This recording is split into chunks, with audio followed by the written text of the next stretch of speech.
আসসালামু আলাইকুম ওয়া রাহমাতুল্লাহ। বিশ্ববাসীর উদ্দেশ্যে হযরত আজরাইল আলাইহিস সালামের একটি বিশেষ ঘোষণা রয়েছে। পৃথিবীর সর্বপ্রথম মানব হযরত আদম আলাইহিস সালামের রূহ কবজ করার পর আজরাইল আলাইহিস সালাম রব্বুল আলামিনের কাছে আরজ করলো, হে আল্লাহ, আপনি আমার উপর যে কঠিন দায়িত্ব প্রদান করলেন তা আমি সর্বদা প্রতিপালন করার যথাসাধ্য চেষ্টা করব। তবে আমার একটা কথা, আপনি যদি আমাকে অনুমতি প্রদান করেন তবে আমার এই দায়িত্ব গ্রহণের কথা আমি আসমান জমিনের সর্বত্র একবার ঘোষণা করতে চাই। আল্লাহ তাআলা আজরাইলের প্রার্থনা মঞ্জুর করে ঘোষণা করার অনুমতি প্রদান করলেন। তখন আজরাইল ফেরেশতা তার সমস্ত পাখা বিস্তার করে আকাশে উড়ে আসমান ও জমিনের সর্বত্র বজ্র নিদানে ঘোষণা করতে লাগলেন, হে আকাশ ও পৃথিবীর অধিবাসীগণ, আজ তোমরা আমাকে ভালো করে চিনে নাও। আমি রব্বে কারিমের সেই সৃষ্টি যে প্রত্যেক বন্ধুকে তার বন্ধু হতে পৃথক করবে। আমি সেই ব্যক্তি যে স্বামীর সাথে স্ত্রী এবং স্ত্রীর সাথে স্বামীর চিরবিচ্ছেদ ঘটাবে। আমি সে ব্যক্তি যে মাতা পিতার বুক থেকে তার আদরের পুত্র ও কন্যাকে ছিনিয়ে নেবে। আমি সে ব্যক্তি যে বোন হতে ভাইকে কেড়ে নেবে আর ভাই হতে বোনকে কেড়ে নেবে। আমি সে ব্যক্তি যে মানব সন্তানের যাবতীয় শক্তি, গর্ব, অহংকারের চূর্ণ বিচূর্ণ করে মুহূর্তেই ধূলিসাৎ করে দিবে।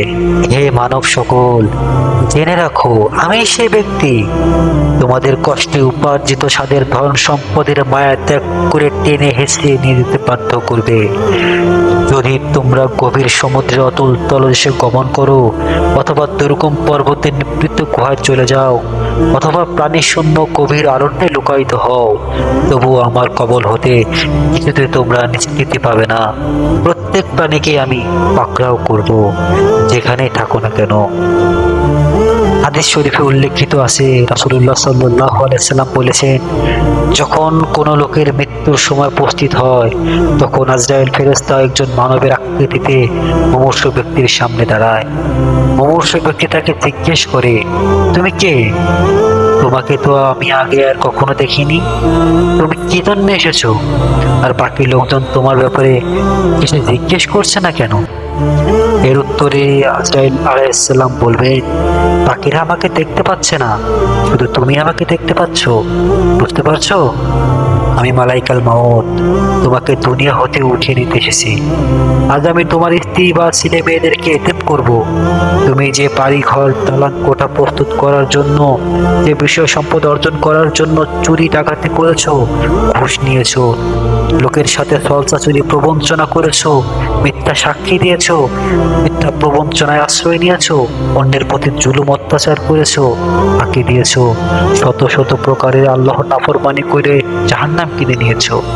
এই সকল বাড়ি ঘর দালান কোঠা, ধন দৌলত অর্থ সম্পদ তোমার হাত থেকে কেড়ে নিয়ে অন্যের হাতে আজ আমি তুলে দেব।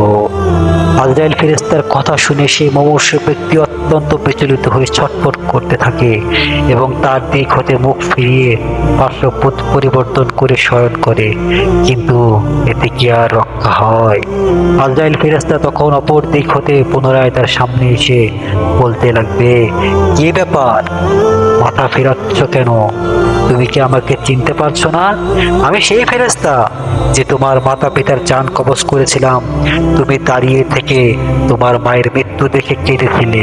কেন ভাবনি যে আমি একইভাবে যখন তোমার জানটা কবজ করব, তখন তোমার স্ত্রী পুত্র কন্যা দাঁড়িয়ে দাঁড়িয়ে দর্শন করবে এবং ক্রন্দন করবে? কিন্তু শত চেষ্টা করেও তারা আমার হাত থেকে তোমাকে রক্ষা করতে পারবে না। আমি জগতের লক্ষ কোটি প্রবল প্রজ্ঞান্ত রাজা বাচ্চাদেরকেও বিন্দুমাত্র খাতির করিনি। আজরাইলের কথা শুনে মুমূর্ষু ব্যক্তি আরো বিচলিত হয়ে পড়বে ও মৃত্যু যন্ত্রণায় ছটফট করতে থাকবে। আজরাইল ফেরেশতা তাকে জিজ্ঞেস করবেন, বলো তো, দুনিয়াটাকে এখন তোমার কিরূপ মনে হচ্ছে? মুহূর্তে ব্যক্তি উত্তর করবে, এখন আমি বুঝতে পারছি দুনিয়ার সবকিছু আমাকে প্রবঞ্চনা ও প্রতারণার জালে বদ্ধ করেছে। ঠিক এই সময় আল্লাহ তাআলা দুনিয়াকে এক বৃদ্ধার আকৃতিতে তার সম্মুখে উপস্থিত করবেন।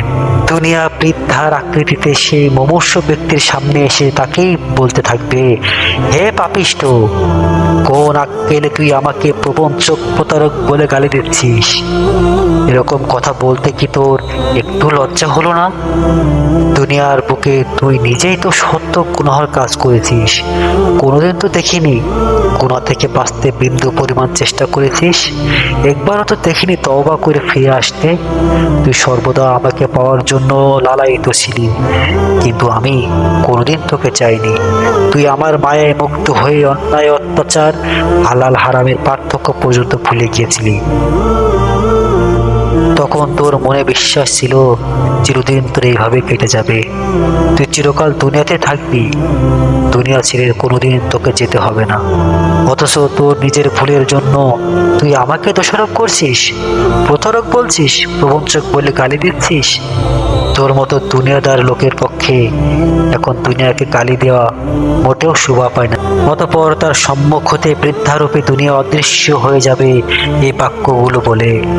এমন সময় মমস্য ব্যক্তির অর্জিত ধন সম্পদ তার সামনে উপস্থিত হয়ে তিরস্কার করে বলতে থাকবে, এই পাপিষ্ঠ, তুই অসৎ উপায়ে আমাকে অর্জন করেছিলি, নিজের ভোগ বিলাসের জন্য সঞ্চয় করে রেখেছিলি, আল্লাহর রাস্তায় সৎ পথে তা ব্যয় করিসনি, দান খয়রাত করিসনি। আজ দেখ তুই আমাদেরকে এক করে খালি হাতে চলে যাচ্ছিস, এবং আজ আমরাও অন্য হাতে চলে যাচ্ছি। আচ্ছা, একটাবারও কি ভাবিসনি অন্যায়ভাবে যা উপার্জন করছিস তা তো একদিন অন্যের হাতে যাবেই, কিন্তু উপার্জন করার প্রক্রিয়ায় যে পাপ তুই কামিয়েছিস তা কিন্তু কেউ বহন করবে না, তোকেই বহন করতে হবে। বলতো, আমাকে সংগ্রহ করে তোর কি লাভ হলো? আজ না তুই আমাকে পেয়েছিস, না আমি তোর কোনো উপকারে আসছি, বরং আমাকে উপার্জন করতে গিয়েই যা কামিয়েছিস তাই তোকে অতল গহ্বরে ডুবিয়ে দিচ্ছে। তুই কি কোনোদিন দেখিসনি যে আল্লাহ তাআলা মহাপবিত্র গ্রন্থ আল কোরআনে ঘোষণা দিয়েছেন সেদিন ধন সম্পদ সন্তান সন্ততি কোনো কাজেই আসবে না, শুধুমাত্র যারা সরল সঠিক অন্তঃকরণ নিয়ে আল্লাহর সম্মুখে উপস্থিত হবে তারাই উপকৃত হবে। অতঃপর মালাইকাল মাউত তার জান কবজ করে নিয়ে যাবে।